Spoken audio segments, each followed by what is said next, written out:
కొణిదెల నాగేంద్రబాబు లేదా నాగబాబు అంటే చిరంజీవి సోదరుడు నాగబాబు ఆంధ్రప్రదేశ్లో ఎమ్మెల్సీ కాబోతున్నాడు. దీనికి సంబంధించి ఆంధ్రప్రదేశ్ ముఖ్యమంత్రి చంద్రబాబు నాయుడు, ఆంధ్రప్రదేశ్ డిప్యూటీ ముఖ్యమంత్రి పవన్ కళ్యాణ్ మధ్య చర్చలు సఫలమయ్యాయి.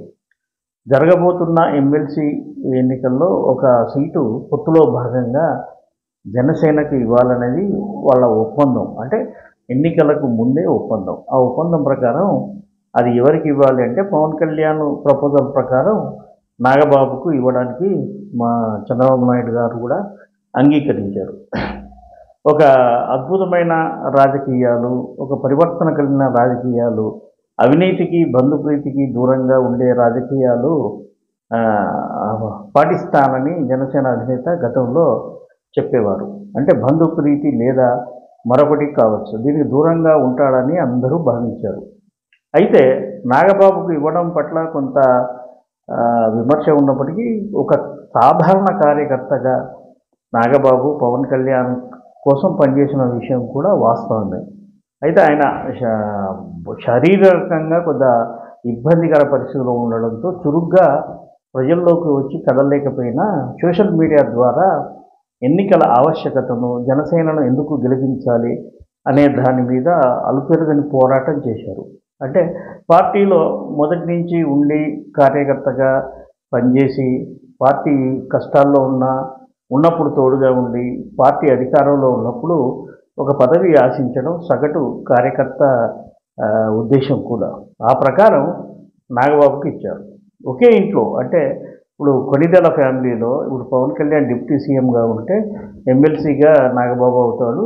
గతంలో ఒప్పందం ప్రకారం నాగబాబు మంత్రి అయ్యే అవకాశాలు ఉంటాయి.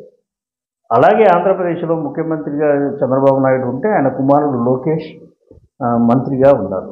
తెలంగాణ విషయానికి వస్తే తెలంగాణలో కేసీఆర్ ముఖ్యమంత్రిగా ఉన్నప్పుడు ఆయన కుమారుడు కేటీఆర్ మంత్రిగా, ఆయన మేనల్లుడు హరీష్ రావు మరో మంత్రిగా పనిచేశారు.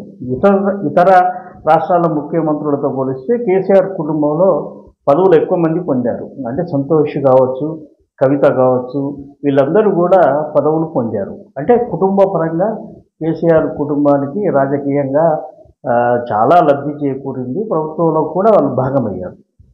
ఆంధ్రప్రదేశ్ విషయానికి వస్తే మన నాగబాబు మంత్రి కావడం ఎందుకు, ఆ అవసరం ఉందా అనే ప్రశ్న కూడా తలెత్తుతుంది. అయితే రాజకీయాల్లో ఆంధ్రప్రదేశ్ రాజకీయాల్లో ఇప్పుడు ఎలా ఉంటాయో కూడా తెలియదు. ప్రభుత్వంలో చేరితే నాగబాబు పవన్ కళ్యాణ్కు ఒక అండగా కూడా ఉండే అవకాశం ఉంది. పవన్ కళ్యాణ్ ఒక టైప్ ఆఫ్ సర్వీస్ అనేది, దానికి సపోర్ట్గా ఉంటూ తనదైన శైలిలో నాగబాబు కూడా మంత్రిగా సర్వీస్ చేసే అవకాశం ఉంది. రాజకీయాల్లో ఈ బంధు ప్రీతిలు, కుల ప్రీతి ఇవన్నీ అత్యంత సహజమే. దీన్ని ఈరోజు దేశవ్యాప్తంగా ఉన్న రాజకీయాల్లో ఎవరు వేలెత్తి చూపడానికి అవకాశం లేదు. ఏ అధినేతకైనా అవకాశం ఉంటే తన కుటుంబ సభ్యులకు పదవులు ఇవ్వాలని భావిస్తారు. ఆ ప్రకారమే నాగబాబు సైతం ఇప్పుడు పదవి పొందుతున్నాడని భావిస్తారు.